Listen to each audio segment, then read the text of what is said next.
Hi guys, welcome back to my channel. మనకు intermediate అర్హతతో group C permanent government jobs అయితే recruitment చేయడానికి notification అయితే రావడం జరిగింది. మరొక నోటిఫికేషన్ అయితే రావడం జరిగింది. దీనికి సంబంధించిన పూర్తి వివరాలు ఈ వీడియోలో ఎక్స్ప్లెయిన్ చేస్తాను. స్కిప్ చేయకుండా అయితే చూడండి. అలాగే కొత్త వాళ్ళు ఎవరైనా వచ్చింటే లైక్ చేయండి, సబ్స్క్రైబ్ చేయండి గైస్. ఇక్కడ మనము స్టార్టింగ్ డేట్ ఎన్ని డేట్ చూసుకున్నట్లయితే మార్చ్ 1వ తేదీ అయితే స్టార్ట్ అయ్యి మార్చి 28వ తేదీ వరకు ఇది మీరు అప్లికేషన్స్ అయితే పెట్టుకోవచ్చు. ఇక్కడ మీరు చూసుకున్నట్లయితే last date of receipt hard copy online submitted application అయితే ఏప్రిల్ 11వ తేదీ వరకు ఇది మీరు అప్లికేషన్స్ అయితే సబ్మిట్ చేయొచ్చు అన్నమాట. ఇక్కడ మీరు చూసుకున్నట్లయితే మనకు పోస్ట్ చూసుకున్నట్లయితే జూనియర్ సెక్రటరీ అసిస్టెంట్ జనరల్ పోస్టులు చూసుకున్నట్లయితే మొత్తం మనకు 7 పోస్టులు అయితే భర్తీ చేస్తున్నారు. యూఆర్ వాళ్ళకి 3, ఎస్సీ వాళ్ళకి 1, ఈడబ్ల్యూఎస్ వాళ్ళకి 1, ఓబీసీ వాళ్ళకి 2 పోస్టులు అయితే భర్తీ చేస్తున్నారు అన్నమాట. అలాగే junior secretary assistant finance account చూసుకున్నట్లయితే 2 పోస్టులు అయితే భర్తీ చేస్తున్నారు యూఆర్ వాళ్ళకి. అలాగే junior secretary assistant store purchase చూసుకున్నట్లయితే 1 పోస్ట్ అయితే భర్తీ చేస్తున్నారు. ఈ 3 పోస్టులకు గాను మనం శాలరీ చూసుకున్నట్లయితే 19,000 నుంచి 63,000 మధ్యలో మీకు పే చేయడం అనేది జరుగుతుంది. మొత్తం అన్ని కట్ ఆఫ్ల ఫోన్ మీకు 35,000 అయితే పే చేస్తారనమాట. ఇక్కడ మీరు చూసుకున్నట్లయితే మనకు ఇంటర్మీడియట్ క్వాలిఫికేషన్ అయితే ఉండాలి.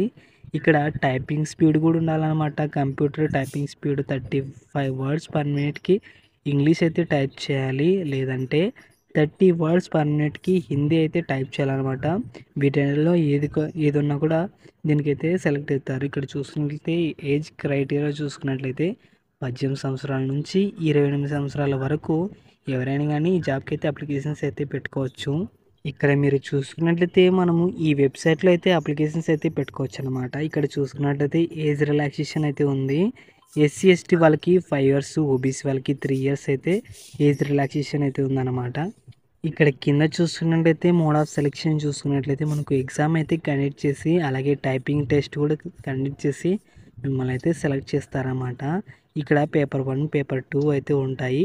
ఇవన్నీ 3 పోస్టులకి junior secretary assistant general post, అలాగే junior secretary assistant store purchase, అలాగే junior secretary assistant finance account, ఈ 3 పోస్టులకు గాను ఈ ప్యాటర్న్ అయితే వాళ్ళు ఫాలో అవుతారన్నమాట. ఇక్కడ చూస్తున్నట్లయితే మనకు ఇంగ్లీష్, హిందీ సబ్జెక్టుల్లో మీడియంలో క్వశ్చన్ పేపర్ అయితే రావడం జరిగింది. ఇక్కడ చూసుకున్నట్లయితే మనకు 200 క్వశ్చన్స్ ఉంటాయి.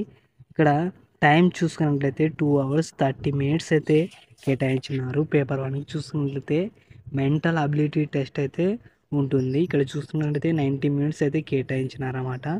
ఇక్కడ నెంబర్ ఆఫ్ క్వశ్చన్స్ చూసుకున్నట్లయితే 100 అయితే ఉన్నాయి. మ్యాక్సిమం మార్క్స్ చూసుకున్నట్లయితే 200 మార్క్స్ అయితే ఉంటాయన్నమాట. 100 క్వశ్చన్స్కి 2 marks for every correct answer. మీరు ఏదైతే కరెక్ట్ చేస్తారో దానికి 2 marks ఎక్స్ట్రాగా వేస్తారన్నమాట. దీనికి ఎలాంటి నెగిటివ్ మార్క్స్ అయితే ఉండవు.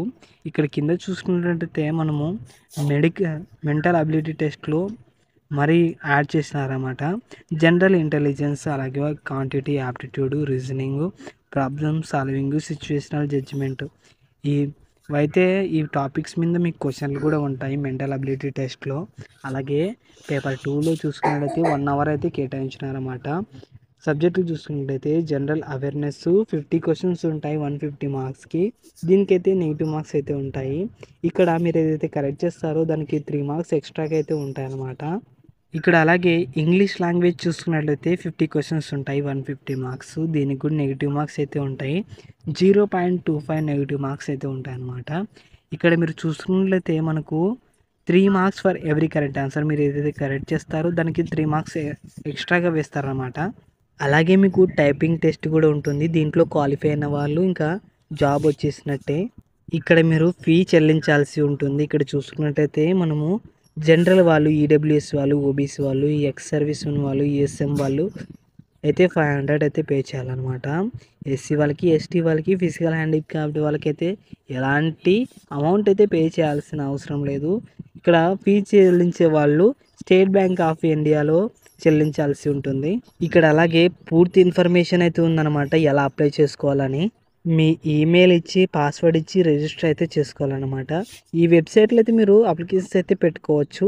కాబట్టి గ్యాస్ అందరూ ఇంటర్మీడియట్ క్వాలిఫికేషన్ ఉన్న వాళ్ళందరూ అప్లికేషన్స్ అయితే పెట్టుకోనండి. దీనికి సంబంధించిన పూర్తి వివరాలు మన వాట్సాప్ ఛానల్లో ఉంటుంది. వాట్సాప్ ఛానల్ లింక్ డిస్క్రిప్షన్లో ఇస్తాను, జాయిన్ అయితే అవ్వండి గైస్. అలాగే మీ బంధుమిత్రులు ఎవరైనా ఉంటే వాళ్ళకైతే షేర్ చేయండి guys. Okay guys, thank you. అందరికీ లైక్ చేయండి, సబ్స్క్రైబ్ చేయండి, షేర్ చేయండి గైస్. Thank you.